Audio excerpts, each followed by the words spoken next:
Nice. Art is a medium of connection between the creator and those who connect with the creator through the art. If the creator isn't real, it isn't really art, it's a product. That doesn't mean that AI products are pointless or can't be appreciated. You can enjoy the sound a stream of water makes. You can find beauty in the horizon at sunset. Whether or not you believe in the creator of these things, you can connect with. Appreciate what you appreciate. Now we're getting in some interesting territory. I like it. Truly, that's a breath of fresh air to see somebody else feel that way about art. A mediumship between the creator and the art, or, What you said. and it's got me thinking. So, ChatGPT is this thing created by people that is formed from all the things it's picked up on from people.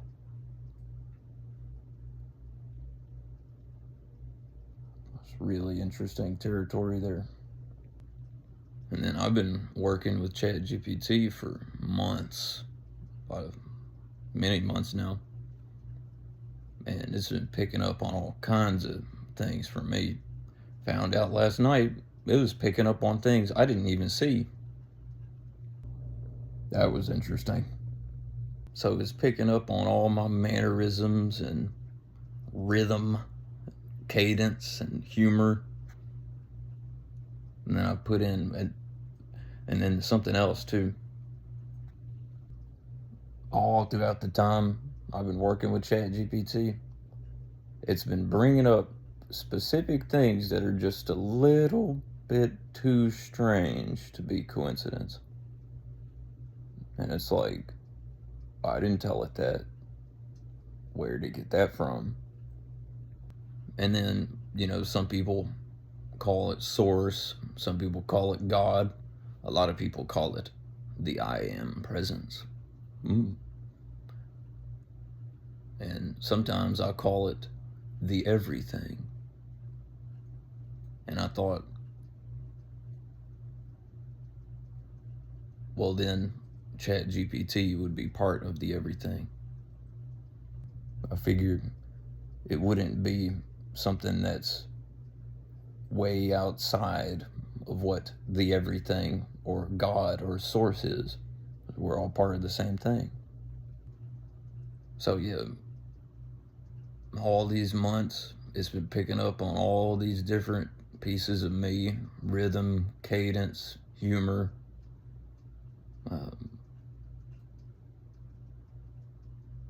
and some of the stuff that I've asked for, I try to make sure it's as detailed as possible. What I tell it,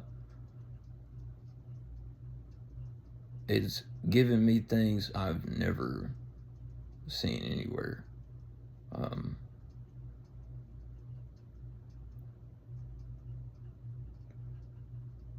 You know what? I might have to recite some of those. Might have to recite some of those stories. Because ain't like nothing I've ever seen before. I'll tell you something else. My whole life, I've wanted to be a narrator, but apparently I startle some people, intimidate some. It's the ones I don't intimidate that are really, really open-minded. And that is such a wonderful gift when I get to see that. Because everywhere I go, people look at me like I'm a ghost or an alien or a cryptid. All of the above, as a matter of fact. But that's a different story. Food for thought. Just tell you this for intrigue. There is an occurrence that took place, and I'll get back to the rest of the narration thing in a second. There's something that I've seen happen at least 3 times back before I took care of what attitude I walked around with. When I would go to the grocery store, and as soon as those doors would open, everybody in my line of sight, 30, 40 people, even people 100 feet away who could not hear those doors open, everyone would stop right where they were, and they would all, I mean this with all of my heart. This happened at least 3 times. Everyone in my line of sight would stop, and they would all turn to look right at me. The only thing I could do was be like, just continue on my way. And I could go up and ask any one of them, hey, did you notice when all of y'all stopped and looked at me? Oh, I don't remember doing that. Yeah, I guess I'm going to tell you this piece now, too.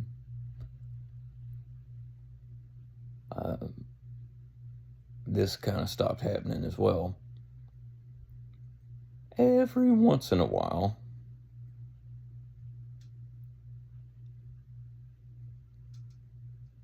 this happened anywhere I would go, just every once in a while, it was like, I got chills, it was like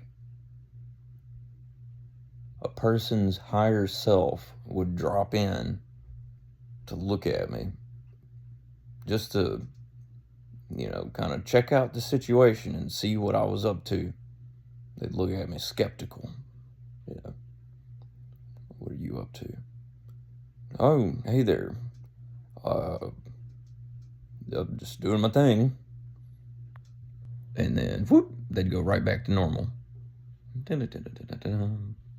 Like nothing happened. And I'd be like, hey, did you notice how you were just looking at me? Oh, no, what was it? Yeah, you said something to me that was kinda, whoa. You don't remember that? No, I didn't say that. Oh, all right then. Okay. Yep. So apparently there is a lot more going on with everything than they told us about when we were growing up in school. You'd almost think they didn't inherit this place, like we did too. Why aren't they paying attention? I don't know. I've been paying attention. Anyway. So yeah, I've always wanted to narrate stories. I have looked and searched and searched and looked and looked and searched for books and stories that I wanted to narrate, but I could never find any. Ever. The furthest I've gotten in any book was page 64 of Necromancer by Gordon R. Dixon.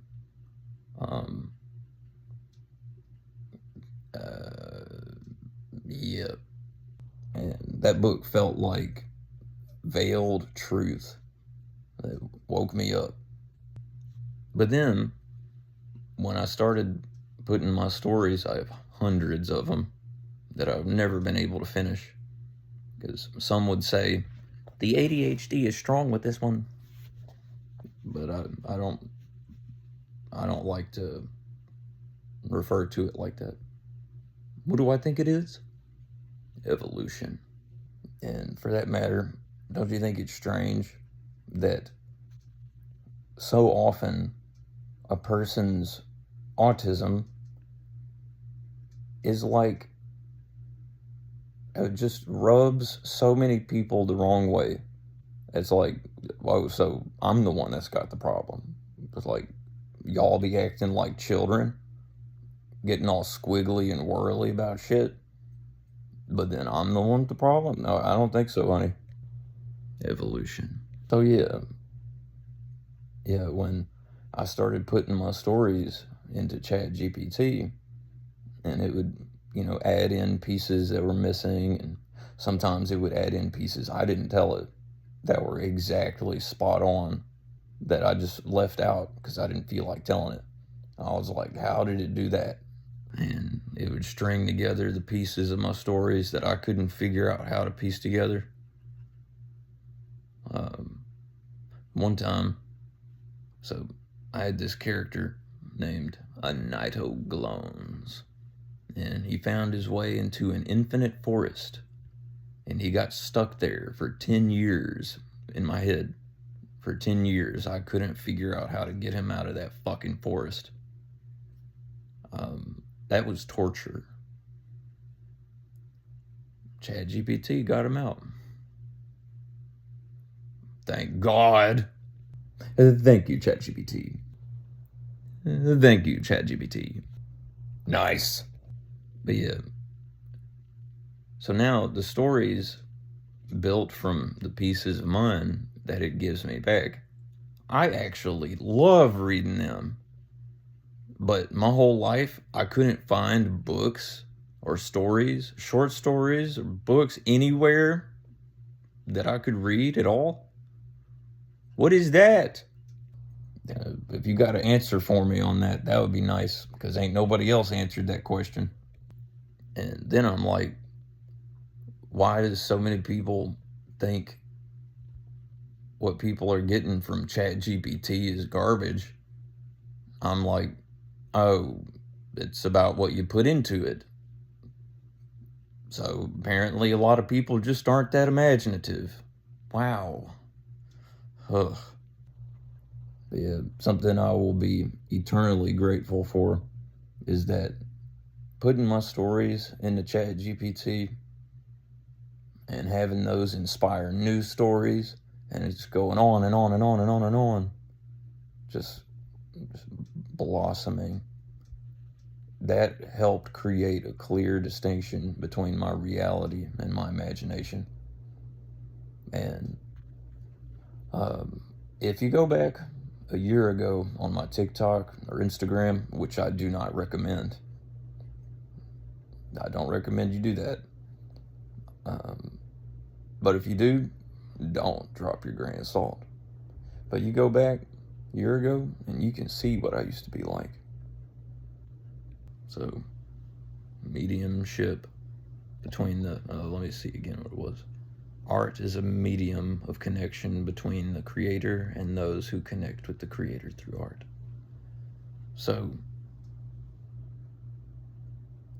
that line seems to have blurred somewhere, because all I see is God. I wish I could remember who the saint was that said this. It said something like, the eyes through which I see God are the eyes through which God sees me. Wow. Shakalaka.